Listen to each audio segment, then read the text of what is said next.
Bonjour, nous sommes Angelina et Paul. Bienvenue dans notre podcast Viens et suis-moi, où nous suivons le programme d'études des Écritures hebdomadaires de l'Église de Jésus-Christ des Saints des Derniers Jours. Nous ne sommes pas des porte-parole officiels de l'Église.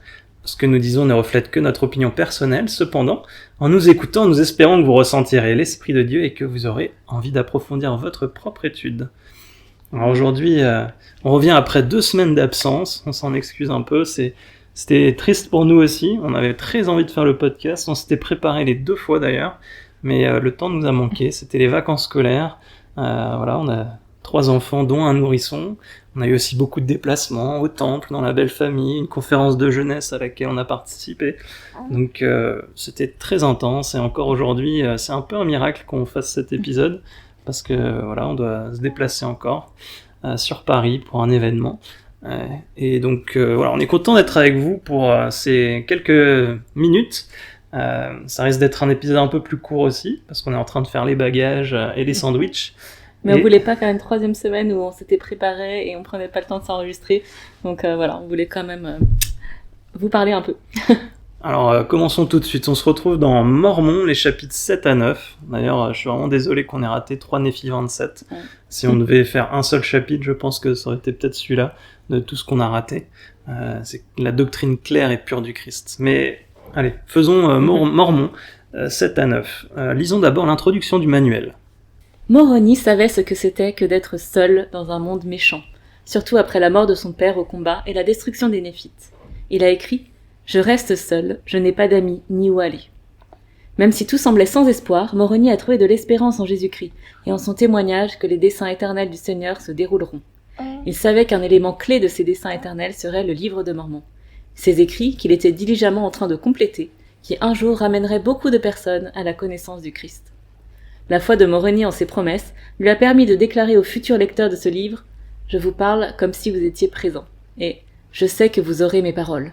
Maintenant, nous avons ces paroles, et l'œuvre du Seigneur est en train de se dérouler, en partie grâce à Mormon et Moroni, qui sont restés loyaux à leur mission, même lorsqu'ils étaient seuls. Avec cette dernière phrase, maintenant nous avons ces paroles, j'ai cru qu'ils allaient dire « Alors qu'est-ce que vous en faites ?» Carrément, moi aussi. C'est un peu le sentiment quand même. Alors moi, dans le premier chapitre, il y a quelque chose qui m'a marqué. J'ai beaucoup aimé que Mormon, il est en train de conclure ses écrits. Bon, après dans le podcast Paul Dream avec John et Hank Smith, il disait que peut-être Mormon ne savait pas que c'était son dernier chapitre. Mais effectivement, contrairement à beaucoup d'autres prophètes, il ne dit pas maintenant je vais passer les annales à mon fils Moroni, etc. Donc peut-être qu'il savait pas que ce serait le dernier. Et pourtant, voilà, peut-être qu'il savait que c'était quand même bientôt la fin et il se concentre vraiment à dire l'essentiel. Et il parle pas de lui, alors qu'il fait des choses super dures et qu'il est lui aussi très seul. Mais il se concentre vraiment sur quels sont les messages essentiels que je dois faire passer à mes futurs lecteurs. Je trouve aussi que dans les chapitres de cette semaine, on voit vraiment que ça a été écrit pour nous, pour notre époque. C'est vraiment clair et explicite avec Moroni qui dit voilà, je vous vois, je sais ce que vous faites. Enfin, voilà, il dit bien qu'il s'adresse aux lecteurs qui arriveront bien longtemps après lui. Mais voilà, je trouve que vraiment dans le message qu'ils font passer, ça se sent.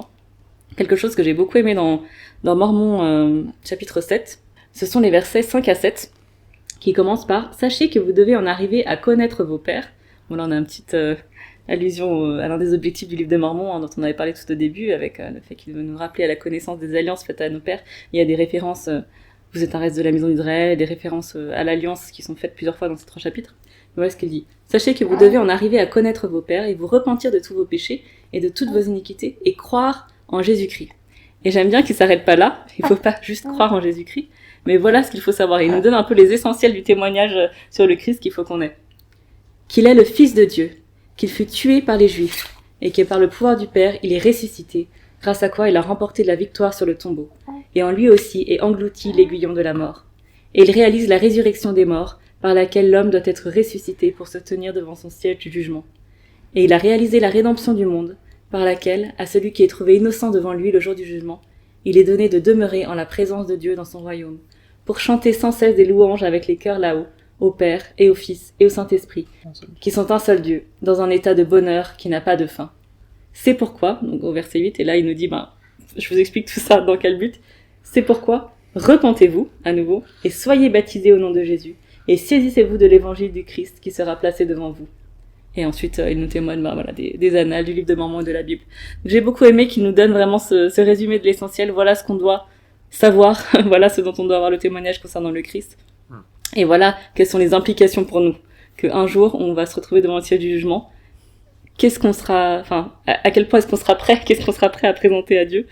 Comment on se sentira? Après, Moroni va un petit peu continuer aussi un peu sur ce thème. Hein. Mais voilà, est-ce qu'on veut se retrouver dans un état de bonheur qui n'a pas de fin? Alors repentons-nous, soyons baptisés. J'ai bien aimé une petite blague que fait John dans le podcast de cette semaine. Il nous dit il y a tellement de principes et de doctrines dans l'évangile. Si seulement quelqu'un nous disait quels sont les premiers principes. Ah, ben voilà, avec notre fils, on a dû l'aider à apprendre l'article de foi numéro 5 pour la primaire la semaine dernière. Et dans l'article de foi numéro 4, on nous dit les premiers principes et ordonnances dans l'évangile sont premièrement, la foi au Seigneur de Jésus-Christ. Deuxièmement, le repentir. Troisièmement, le baptême par immersion pour la rémission des péchés. Quatrièmement, l'imposition des mains pour la réception du don des sœurs d'esprit. Et là, Moroni, Mormon nous rappelle ces premiers principes. La foi, le repentir. La foi en quoi? Au Christ et en sa mission. Et si on a foi, repentons-nous pour pouvoir bénéficier en fait de son expiation et de ce qu'il est, de son sacrifice. J'aime beaucoup ce passage que tu as choisi. Alors il y a un mois, un peu plus, on a eu une autorité générale qui est venue dans notre paroisse, frère Maconqui, de la présidence de l'interrégion. Et en fait, il a enseigné exactement ce que tu viens de lire. Alors peut-être que toi, t'étais dans le couloir avec les enfants et tu t'en souviens pas. Mais il a pris ces mêmes versets et il a montré la séquence de l'évangile ici. Voilà, souvenez-vous de vos pères, croyez au Christ, repentez-vous, soyez baptisés. Il a enseigné en toute simplicité et c'était puissant. Et moi, ce que j'ai souligné dans ces versets, au verset 5, c'est que le Christ est ressuscité par le pouvoir du Père. Et j'ai trouvé ça touchant, parce que c'est écrit noir sur blanc, c'est écrit dans les Écritures, c'est le Père qui a ressuscité par son pouvoir. Parfois, moi, c'est une question, quand j'étais jeune, je me demandais, est-ce que c'est le Christ qui s'est ressuscité tout seul ou quoi? Ici, on voit bien que c'est par le pouvoir du Père. Donc c'est un point assez important, je pense, à connaître. Aussi, ce que j'ai bien aimé, c'est les causes à effet. Le verset 6 et 7, j'ai souligné par laquelle. La résurrection par laquelle l'homme doit être ressuscité, la rédemption par laquelle celui qui est trouvé innocent. Et ici, on a la mort physique et la mort spirituelle. Le Christ nous a sauvés de ces deux morts. Et voici les conséquences. On va être ressuscité et se tenir devant le Christ, devant Dieu. Et on peut demeurer avec Dieu si on saisit cette rédemption. Ouais. Donc c'est vraiment des passages très clairs, très puissants. J'aime beaucoup ce que tu dis. Un autre passage qui m'a touché personnellement, vraiment très profondément en fait, c'est dans Mormon 8, les versets 15 et 16. Et en fait ici, dans le contexte, il parle du livre de Mormon qui sera amené à la lumière. Et je vais lire ces passages, car nul ne peut avoir le pouvoir de les amener à la lumière si cela ne lui est donné par Dieu, car Dieu veut que cela se fasse l'œil fixé uniquement sur sa gloire, ou sur le bien-être du peuple ancien et longtemps dispersé de l'alliance du Seigneur. Alors déjà, ici, un premier point, que son œil soit fixé sur la gloire de Dieu ou le bien-être du peuple. Alors c'est un ou, soit l'un ou l'autre, ou bien c'est un ou explicatif aussi. La gloire de Dieu, c'est d'avoir l'œil fixé sur le bien-être. Vous voyez ce que je veux dire? Et je trouve ça très puissant. Et le verset 16, « Et béni soit celui qui amènera ces choses à la lumière, car elles seront amenées des ténèbres à la lumière, selon la parole de Dieu, où elles sortiront de la terre, et brilleront hors des ténèbres, et parviendront à la connaissance du peuple. » Une fois de plus, ici on parle du peuple. « Et cela se fera par le pouvoir de Dieu. » Et c'est magnifique, et je l'ai toujours compris dans le contexte, finalement, le livre de Mormon sera amené par Joseph Smith à la lumière parce qu'il aura l'œil fixé uniquement sur sa gloire. On sait qu'il n'a pas pu récupérer les plaques avant de n'avoir vraiment que ce désir. Au début, il a pu être tenté de se dire « peut-être je pourrais m'enrichir » et Moroni l'a empêché de prendre les plaques, lui a dit « tu reviendras dans 3 ans, enfin, tu reviendras chaque année, c'est 3 ans plus tard que tu les auras. » Bon, on connaît un petit peu cette histoire, donc on peut penser à cet épisode, mais cette fois-ci, lorsque je l'ai lu, j'étais profondément touché par l'esprit, parce que, à différents stades de notre vie, les Écritures nous parlent différemment. Et en tant que dirigeant dans le pieux, je pense à beaucoup de choses, des choses qui devraient ou qui pourraient être mises en place, qui pourraient aider beaucoup de membres, et que le Seigneur souhaiterait qu'on mette en place. Et j'ai ressenti ici qu'elles ne pouvaient être mises en place, et donc là je parle plus du livre de Mormon, mais de ces initiatives qui aideraient beaucoup les membres, qui aideraient que l'œuvre de Dieu se produise. Elles ne pourront être amenées à la lumière que si nous avons l'œil fixé sur la gloire de Dieu, sur le bien-être du peuple. du peuple de l'Alliance. Et elles seront amenées à la lumière selon la parole de Dieu, mais cela se fera par le pouvoir de Dieu, et pas de l'homme. Et pour moi, c'était une grande leçon d'humilité, de me dire, bah oui, il faut accepter aussi que c'est la parole de Dieu, c'est lui qui va mettre les choses en marche, mais nous, notre objectif, c'est d'avoir l'œil fixé uniquement sur sa gloire, ou sur le bien-être du peuple. Et c'était vraiment très beau quand j'ai pensé à ça, compris ça, l'esprit m'a vraiment rempli. Et après, je suis allé lire Doctréance 4, la section où il nous dit qu'est-ce qui nous qualifie pour l'œuvre, d'avoir le désir de servir, mais aussi d'avoir l'œil fixé uniquement sur sa gloire, à nouveau. J'ai trouvé ça vraiment très profond. Voilà, si je dois dire un seul truc cette semaine, c'est peut-être ça. Il y en a beaucoup d'autres, voilà. Mais voilà, je voulais juste partager ça parce que c'était une expérience spirituelle que j'ai eue. C'était pas juste un enseignement. C'est juste une petite aparté, c'est aussi un miracle qu'on s'enregistre parce qu'on voulait le faire ce matin, mais notre voisin est en train de faire des travaux apparemment parce qu'il y avait des gros bruits de perceuse. Donc la perceuse est terminée, mais apparemment c'est passé au marteau maintenant. Donc si vous entendez des petits coups, c'est le voisin qui fait des travaux. Au chapitre 9, Moroni insiste beaucoup sur la notion de Dieu de miracle. Au verset 10, on lit « Mais voici, je vais vous montrer un Dieu de miracle ». Et en fait, il revient là-dessus et il nous explique ça par plusieurs choses. Mais vu que notre temps est un peu compté, ça m'a juste fait penser à une citation de président Nelson. Bon, désolé pour les coups de marteau, mais on ne sait pas combien de temps ça va durer, donc on va pas s'arrêter là-dessus. Donc on va juste finir sur cette notion de Dieu de miracle et une citation de notre cher prophète président Nelson. Dans son discours donné à la conférence générale d'avril 2022, le pouvoir de l'élan spirituel, voilà ce qu'il avait dit. Il avait donné plusieurs recommandations, et la 4e, c'était « Recherchez et attendez des miracles ». Moroni nous a assuré que Dieu n'a pas cessé d'être un Dieu de miracles.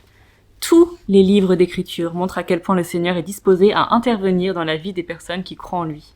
Il a ouvert la mer Rouge pour Moïse, il a aidé Néphi à obtenir les plaques d'airain, et il a rétabli son église par l'intermédiaire de Joseph Smith, le prophète. Chacun de ces miracles a pris du temps, et n'était peut-être pas exactement ce que ces personnes avaient initialement demandé au Seigneur. De la même manière, le Seigneur vous bénira en vous accordant les miracles dont vous avez besoin, si vous croyez en lui, ne doutant en aucune façon. Accomplissez la tâche spirituelle de rechercher les miracles.